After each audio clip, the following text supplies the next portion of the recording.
Saluti marmai e ben ritrovati nella baia, sono Ben, questa è la recensione di Madison VR, finalmente rilasciato dopo tanti rinvii il 2 maggio su PC e PSVR 2. A dire il vero su PC è uscito il giorno dopo a causa di un avvenimento drammatico che, se vogliamo crederci, sarebbe una coincidenza davvero inquietante. Gli sviluppatori hanno dovuto rimandare il gioco a causa di un lutto e la persona defunta sarebbe la nonna di uno degli sviluppatori, la quale è presente nel gioco come nonna del protagonista, morta diversi anni prima dopo essere diventata completamente cieca. Il fatto che sia morta esattamente nella data di uscita del gioco è una cosa davvero inquietante, fa rabbrividire, soprattutto perché l'immagine di questa donna sarà continuamente presente nel gioco. Se tutto ciò è reale, condoglianze. Ma se questa fosse una sceneggiata per rendere il gioco ancora più spaventoso, sarebbe forse una delle trovate più terrificanti di sempre. In ogni caso, disattivate l'adblock e ricaricate la pagina per fare partire le pubblicità su questo video, altrimenti la nonna di Madison verrà a trovarvi stanotte. E salpiamo alla scoperta di uno dei giochi VR più terrificanti.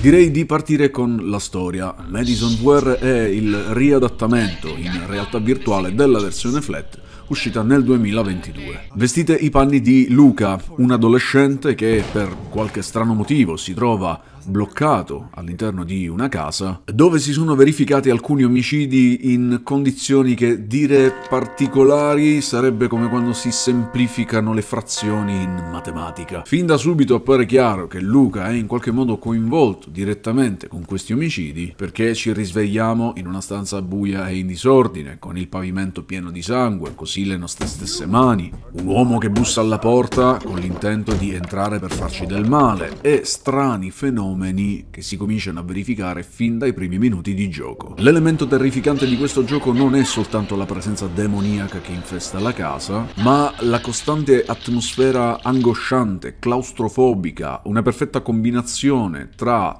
terrore psicologico e jumpscare, e anche se sono in molti a dire che ricorda PT, in realtà è molto più simile a Silent Hill The Room, il capitolo di Silent Hill in cui senza mai uscire da quella stanza ci si ritrova in posti infernali e altri luoghi della città, e proprio come in The Room la porta d'ingresso è sbarrata da delle complesse e strane serrature per le quali bisognerà trovare le chiavi per aprirle. La parte iniziale effettivamente ricorda molto PT, gioco a sua volta ispirato a Silent Hill, che però non ha mai visto la luce se non sotto forma di una breve demo. Ma per il resto, Madison VR, sia per le ambientazioni, sia per gli enigmi piuttosto cervellotici e complessi da risolvere, è più simile al capolavoro horror di Konami. A rendere tutto più inquietante c'è il comparto audio. Non c'è una vera e propria colonna sonora, se non degli archi di sottofondo che sottolineano alcune delle parti più paurose o che preannunciano l'arrivo di qualcosa di terrificante. Per il resto, Madison è un continuo di sussurri alle vostre spalle, porte che scricchiolano, passi,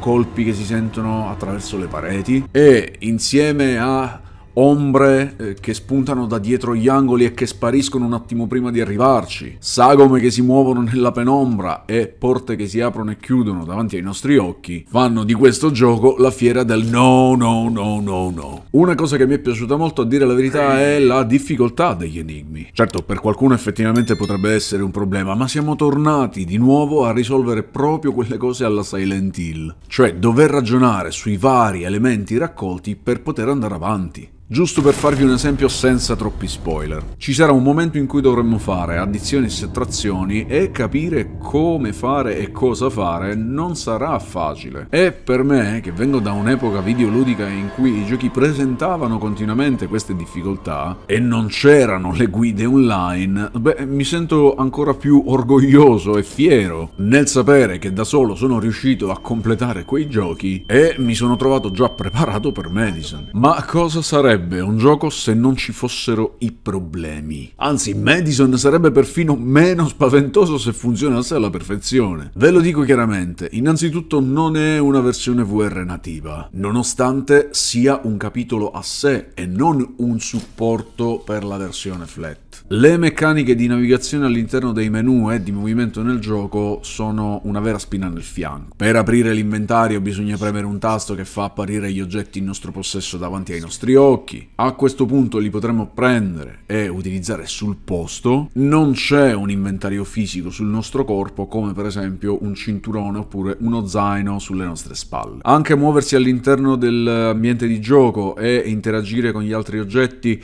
non è così immediato come invece lo sarebbe in un vero gioco VR. Per interagire con gli oggetti, per esempio, dovremo avvicinarci, allungare la nostra mano finché non compare un'icona d'azione, premere il grilletto e a quel punto eseguire l'azione. Oppure, in quei punti dove ci sarà da salire e scendere su una scala, non potremo fare fisicamente l'azione, o meglio, prima dobbiamo avvicinarci alla scala, puntare la mano, premere il tasto e ci troveremo direttamente attaccati alla scala per poterla scalare. Oppure, per guardare dentro un buco nella parete, non dobbiamo semplicemente avvicinarci e sbirciare.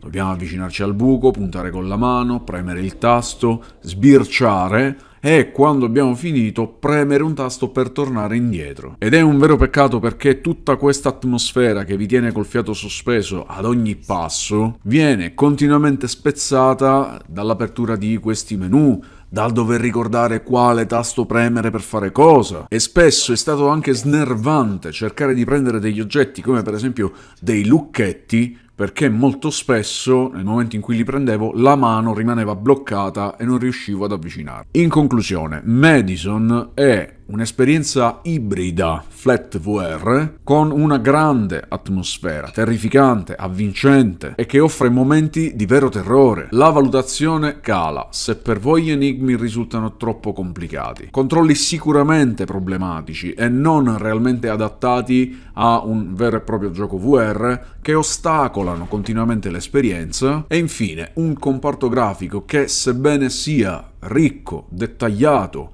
lugubre e che crea la perfetta atmosfera horror, soffre di continui artefatti, riproiezione e un'ottimizzazione fatta male che mette a dura prova anche le schede grafiche più performanti. Se vogliamo parlare in termini di numeri, mi sento di dare a Madison VR un 7,5 pieno e di suggerirne l'acquisto solo se non avete ancora giocato la versione flat. Spero che questa recensione su Madison VR vi sia piaciuta e in tal caso lasciate un like e fatemi sapere il vostro parere tra i commenti. Se vi siete bloccati da qualche parte, sappiate che sto preparando una guida per risolvere gli enigmi e per trovare tutti i collezionabili, in modo tale che se volete godervi la storia senza rimanere bloccati potete avere il supporto di questo video che sto preparando. Grazie per la visione completa, mi raccomando iscrivetevi e continuate a seguire, è molto importante. E se volete supportare i miei video potete farlo attraverso il tasto super grazie. Dal vostro capitano Ben vi aspetto nella baia, un saluto marmaglia. Ho ho!